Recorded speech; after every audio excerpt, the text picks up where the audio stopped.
The Hatch Act is a federal law that was passed in 1939, and it was intended to protect federal employees from political coercion in the workplace.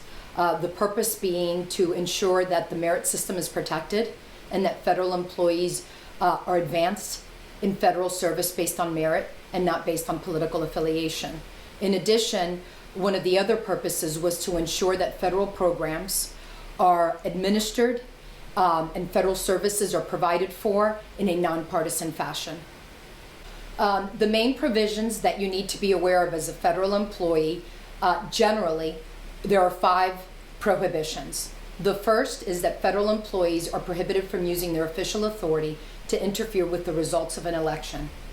The second prohibition states that federal employees may not solicit, accept, or receive political contributions. Third, federal employees are prohibited from being candidates in partisan elections. Fourth, federal employees may not encourage or discourage the political activity of anyone with business before their employing agency. And lastly, federal employees are prohibited from engaging in political activity on duty or in the federal workplace while wearing an official uniform or insignia or using a government vehicle. In general, in terms of who's covered by the Hatch Act, all federal employees are covered by the Hatch Act with the exception of the president and the vice president. Now, having said that, under the Hatch Act, there are 2 categories of federal employees. There are less restricted employees and further restricted employees. The majority of the federal workforce falls into the less restricted category, and those employees are only subject to the 5 restrictions I discussed earlier.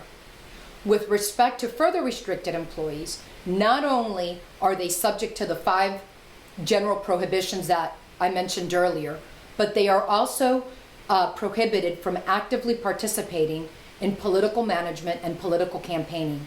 And what that means in a nutshell is that these further restricted employees are prohibited from acting in concert or on behalf of a candidate for partisan office, a partisan political group, or a campaign or political party.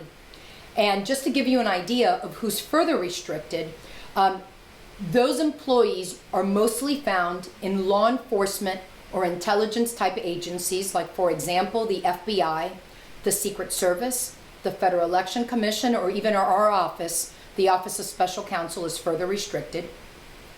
But for a complete detail of who's further restricted, I suggest that federal employees look at our website to get a full list of who's further restricted.